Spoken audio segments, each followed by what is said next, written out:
Hi, my name is the Reverend Craig Moro. I'm minister of Wy'east UU Congregation in Portland, Oregon, a UU minister for many years.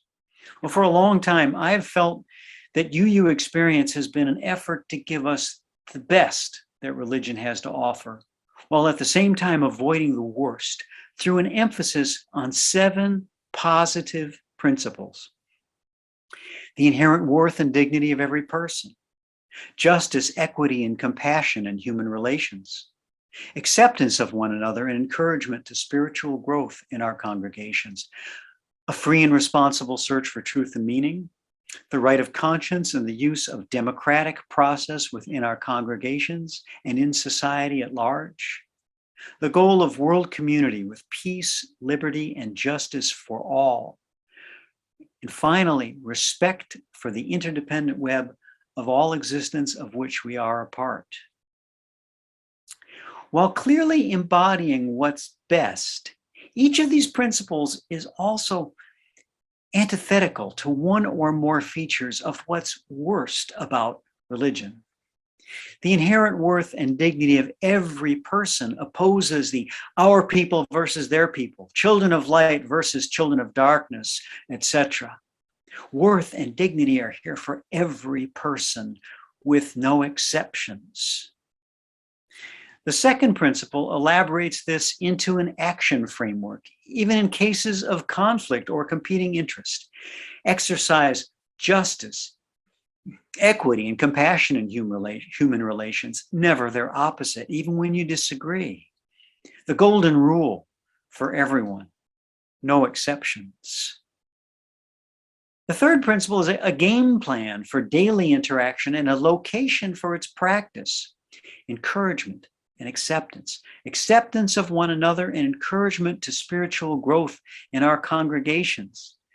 The congregation is understood as a dojo. If you've done martial arts, you've heard that word. A dojo, it means the place, the way place, a place where a specific way is practiced. It's a circle or a center for practice. That's what the congregation is about, practicing acceptance and encouragement. The fourth principle opposes prescribed, constricted, or restricted approaches to truth with a completely open approach to search and discovery, a free and responsible search for truth and meaning. Learn however you can and put it into practice to the best of your ability. Needless to say, there's no banned books in this religion. The fifth principle rejects authoritarian decision-making by prescribing its opposite, the right of conscience and the use of the democratic process within our congregations and in society at large. Note the primacy of conscience for the individual who brings it into the challenge and promise of democracy. Too many religious models imagine director-directed, king-subject, or slave-master relations. We imagine a democratic process. The sixth principle applies the first principle on a global human scale. Respect for the inherent worth and dignity means acting like we are all one people, everyone and everywhere. No individual and no group will be made a victim or used as a target, not even for righteous causes, not in a world community with peace, liberty, and justice for all. No victims, no targets, no prisoners. The seventh principle places all the others on a cosmic scale, the interdependent web of all existence of which we are a part. And it rejects the notion of a dirty world that must be purged by fire or water for its corruption, that must be dismantled or destroyed in homage to a fantasy about a new Jerusalem, a pure land, kingdom of God, etc., etc., etc., or to be born again in pain and blood. These principles have a powerful structure and a powerful flow from first to last. Whoever says that their order doesn't matter has not paid attention. We put first things first in any list for a reason. The same is true of the last. The first item in a list serves as a strong introduction to the rest of it. And there's a special power in the last. Whoever says that the number of principles is not important has not spent much time with the sources of the ancient tradition from which our movement grows. There is no number more resonant than the number 7.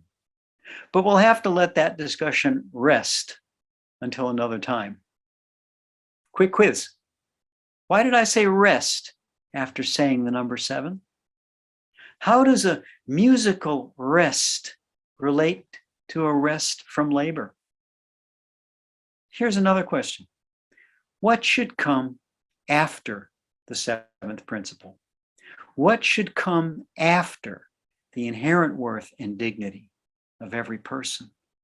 Justice, equity, and compassion in human relations, acceptance of one another and encouragement to spiritual growth in our congregations, a free and responsible search for truth and meaning, the right of conscience and the use of democratic process within our congregations and in society at large, the goal of world community with peace, liberty, and justice for all, respect for the interdependent web of all existence of which we are a part.